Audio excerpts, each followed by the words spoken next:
अस्सलामु अलैकुम रहमतुल्लाहि व बरकातुहू।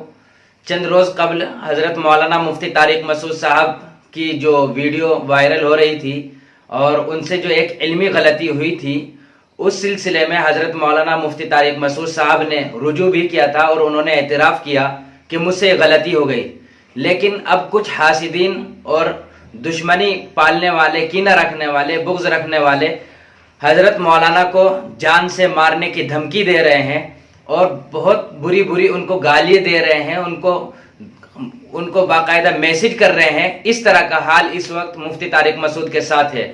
हमारी दुआ है कि अल्लाह रब्बुल इज़्ज़त हज़रत मौलाना को महफूज रखे, क्योंकि उन्होंने इस वक्त दुनिया में बहुत बड़ा काम किया है और वो मुआशरे में आज के ज़माने के एतबार से लोगों के दिल की आवाज़ हैं, क्योंकि आज के ज़माने में मुफ्ती साहब आज के नौजवानों की दिल की धड़कन है और वो नौजवानों को उनके एतबार से ट्रीट करते हैं और उनको बहुत आसान अंदाज में वो शरीयत मुहम्मदिया से रोशनाश कराते हैं। हासिदीन के हसद से और मुफसिदीन के फसाद से अल्लाह ताला हज़रत वाला की हिफाजत फरमाए। खुद हज़रत वाला ने इस बात को बयान में जारी किया है कि मुझे बहुत ज़्यादा धमकियाँ मिल रही हैं और कुछ मखसूस तबके की तरफ से धमकियाँ आ रही हैं। वो मखसूस तबका क्या है आप खुद ही अंदाज़ा लगाइए। मैं वीडियो को मुख्तसरन आपके सामने प्ले कर रहा हूँ, आप सुनिए और अंदाज़ा लगाइए कि क्या ये बात गलत है इन लोगों की, ये सही है क्या। जब हज़रत ने माफ़ी मांग ली है, तलाफ़ी कर ली है, तो अब इस बात की कोई गुंजाइश नहीं रहती। पहली बात तो हज़रत ने कोई गुस्ताखी नहीं की थी, बल्कि उनसे एक इल्मी ख़ता हुई। कोई गुस्ताखी नहीं की है, बल्कि उनसे एक इल्मी ख़ता हुई है और वो इल्मी ख़ता भी इस वजह से है कि वो एक्सप्लेन नहीं कर पाए हैं। ज्यादा बदतर इल्जाम है, कत्ल की धमकियां, गुस्ताख और जो फुहश गालियां दी जा रही हैं। मौत जिंदगी अल्लाह के हाथ में। जो रात कब्र में गुजरनी है वो कब्र में गुजरेगी, जो जमीन पे गुजरनी है वो जमीन पे गुजरेगी। लेकिन ऐसा ना हो कि कुछ मजहबी मुतशद्दिद किस्म के स्कॉलर आपसे वो काम करवाएं जिस पे क़यामत के दिन नबी सल्लल्लाहु अलैहि वसल्लम आपसे अपना चेहरा फेर लें और आप शो तो ये कर रहे हो मैंने नबी के नाम पे ये काम किया है, लेकिन नबी सल्लल्लाहु अलैहि वसल्लम इस शिद्दत पसंदी से कभी भी खुश नहीं हो सकते। और अगर फिर भी आप ये समझते हैं कि ये गुस्ताखी है माज़ अल्लाह, तो फिर मैं आपके सामने कुछ बरेलवियों के चोटी के उलमा के हवाले पेश करता हूं मुख्तसर। तो जो फतवा फिर आपने मुझ पे लगाया है उन पे भी लगाया है। मैं मानता हूं सारे बरेलवी ऐसा नहीं करते हैं, एक मखसूस तबके के मखसूस अफराद हैं जिन्होंने एक प्रोपेगेंडा खड़ा किया हुआ है और सादा लोग आवाम को बरगला रहे हैं कि जी ये वाजिबुल कत्ल है और गुस्ताख है वगैरह वगैरह। और कराची एक मौलवी नहीं और तारिक मजहूल मरदूद एक बंदा भी गैरतमंद नहीं बैठा जेड़ा उठ के उन्हें सिर लावे। इस वजह तो ये बिल्कुल इस बारे कोई मसले नहीं, उस कुत्ते ने लगाम पाई जावे। वो कुत्ता भी जब से कनाडा वाले बयान वो सोसाइटी में गया है तो मुसलसल सोशल मीडिया पे हाइप क्रिएट की जा रही है और एक मखसूस तबके की तरफ से जो बहुत ज्यादा शिद्दत पसंदी फैला रहा है। बार बार मुझे कहा जा रहा है कि ये जो माजरत आपने दोबारा की है ये भी काबिल कबूल नहीं है और उस तबके का बुनियादी मकसद ये है कि मैं ये मानूं कि मैंने गुस्ताखी की है और फिर मैं गुस्ताखी से माजरत करूं। जो गलती मुझसे हुई है उस पर मैं बार बार माजरत कर चुका हूं, लेकिन वो तबका मुसलसल धमकियां दे रहा है मेरे व्हाट्सएप पे, कत्ल की धमकियां, गुस्ताख और जो फुहश गालियां दी जा रही हैं सबके नंबर भी मैं सेव कर रहा हूं।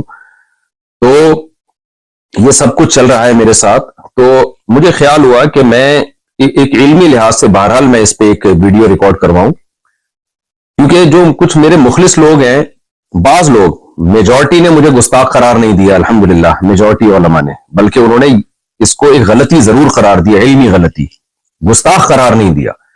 लेकिन बाज हमारे ही बड़ों से, बाज हमारे ही लोगों ने भी इसको गुस्ताखी से ताबीर किया और फिर यह कहा कि मुफ्ती साहब ने जब गुस्ताखी से माजरत कर ली है तो अब उनकी जान छोड़ दो। तो इसको भी बाज शिद्दत पसंद लोग कह रहे हैं देखो इनके अपने बड़े कह रहे हैं कि इन्होंने गुस्ताखी की है। इसलिए मुझे गुस्ताखी के लफ्ज को एक्सप्लेन करना बहुत मेरे लिए जरूरी हो गया है। वजह उसकी है कि जो मखसूस तबके के कुछ लोग हैं जो उनके लीडर बहुत ज्यादा शिद्दत पसंदी फैला रहे हैं और अपनी आवाम को, जो आम लोग हैं ना, उनको बहुत ज्यादा उकसा रहे हैं मेरे कत्ल पे। खुली वीडियो में जब इतना उकसा रहे हैं, आप ये वीडियो क्लिप देख सकते हैं। और कराची एक मौलवी नहीं और तारिक मजहूल मरदूद एक बंदा भी गैरतमंद नहीं बैठा जेड़ा उठ के उन्हें सिर लावे। اس وجہ تو یہ بالکل اس بارے کوئی معاملے نہیں. اس کتے نے لگام پائی جاوے, وہ کتا بھی نہیں بڑھتا. جب کھلی ویڈیو میں اتنا اکسا رہے ہیں تو بند کمروں میں کتنا اکساتے ہوں گے. اور میرے پاس جو الگ سے دھمکیاں آ رہی ہیں وہ الگ ہیں, لیکن جو لیڈر حضرات ہیں نا ایک مخصوص طبقے کے, وہ بار بار بار بار جو ہے نا گستاخ کی سزا سرتن سے جدا, نعرے بھی یہی لگ رہے ہیں. سر سید تھانے کے باہر جو ہمارا قریبی محلہ ہے اس میں جو تھانہ ہے اس کے باہر بھی یہ نعرے لگائے گئے ہیں ایک کراؤڈ کی شکل میں کہ گستاخ کی سزا سرتن سے جدا. نبی کی ایک سزا سرطن سے جدا, سرطن سے جدا. تو میں اس گستاخ کے لفظ کو آج علمی انداز سے ایکسپلین کروں گا, تحقیقی جواب بھی دوں گا, الزامی جواب بھی دوں گا کہ اگر آپ مجھ پہ گستاخی کے فتوے لگاتے ہیں تو پھر آپ ان لوگوں پہ بھی گستاخی کے فتوے لگائیں, تاکہ جو سادہ لوگ ہیں جو واقعی نبی صلی اللہ علیہ وسلم سے محبت کرتے ہیں لیکن وہ غلط فہمی کا شکار ہو گئے, وہ مجھ سے بدگمان ہو گئے کہ مفتی صاحب نے واقعی غلط گستاخی تو بہرحال کی ہے, بعض لوگ یہ کہہ رہے ہیں. تو میں نے جو غلطی کی ہے اس سے میں رجوع کر چکا ہوں, گستاخی میں نے نہیں کی ہے. تو اب میں اس پہ شروع کرتا ہوں. دیکھیے میرا جو بیان تھا میں نے اس میں یہ بات کہی جو کہ غلط الفاظ تھے. میں نے کہا قرآن میں گرامر کے لحاظ سے یہ غلط ہے لیکن اس کو ٹھیک نہیں کیا گیا. یہ قرآن کا میں معجزہ بیان کر رہا تھا کہ جو گرامر کے لحاظ سے مسٹیک ہوئی وہ باقی رکھی گئی, لیکن بیان کے دوران ہی مجھے خیال ہوا کہ یہ لفظ جو تعبیر ہے, جو الفاظ ہے میرے منہ سے غلط نکل گئے.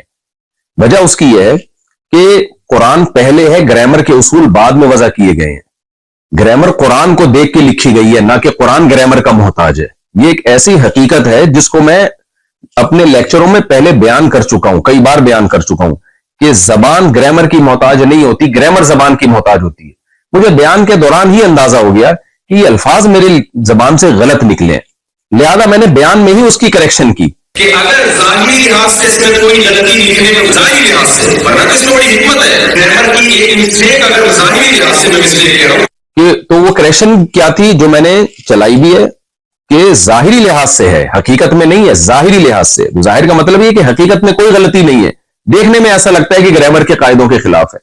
میرا خیال یہ تھا کہ اس سے لوگ مطمئن ہو گئے ہوں گے, لیکن وہ بھی میری غلطی تھی. مجھے اس میں اور اچھی طرح سے ایکسپلین بھی کرنا چاہیے تھا اور اسی بیان میں معذرت کر لینی چاہیے تھی, وہ بھی میں نے نہیں کی. یہ بھی ایک جرم میرا ہے, اس کی بھی غلطی کا میں اعتراف کرتا ہوں.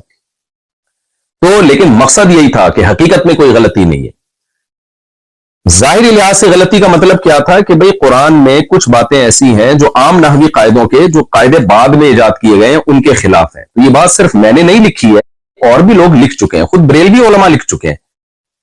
یہ دیکھیں مقدمہ تفسیر نعیمی, مصنف حکیم الامہ مفتی احمد یار خان نعیمی, یہ بریلویوں کے بڑے عالم ہیں. صفحہ نمبر 20 پہ لکھتے ہیں بعض کلمات نحوی قاعدے کے خلاف معلوم ہوتے ہیں لیکن وہ پڑھے ویسے ہی جاتے ہیں جیسے کہ ثابت ہو چکے. مثلا علیہ اللہ, اب دیکھیں قرآن کا عام قاعدہ ہے علیہ اللہ, لیکن قرآن میں لکھا ہے علیہ اللہ, یعنی گرامر کا عام قاعدہ ہے علیہ اللہ, لیکن پڑھا جا رہا ہے علیہ اللہ. اسی طرح وما انسانیہ الا الشیطان, اب عام قاعدہ جو نحو کے طالب علم جانتے ہیں یہ ہے وما انسانیہ, لیکن جو احمد یار صاحب ہیں, مفتی احمد یار صاحب جو بریلویوں کے بڑے عالم, وہ کہہ رہے ہیں کہ یہ بھی عام قاعدے کے خلاف ہے, ما انسانیہ ہے. اور تیسری مثال وہی دی ہے جو میں نے اپنے بیان میں دی تھی, لنصفعن بالناصیہ, تو یہ بھی انہوں نے مثال دی. اب میں پوری عبارت دوبارہ پڑھتا ہوں, مثلا علیہ اللہ ما انسانیہ لنصفعن وغیرہ. دوبارہ یہ عبارت پڑھ دیتا ہوں میں.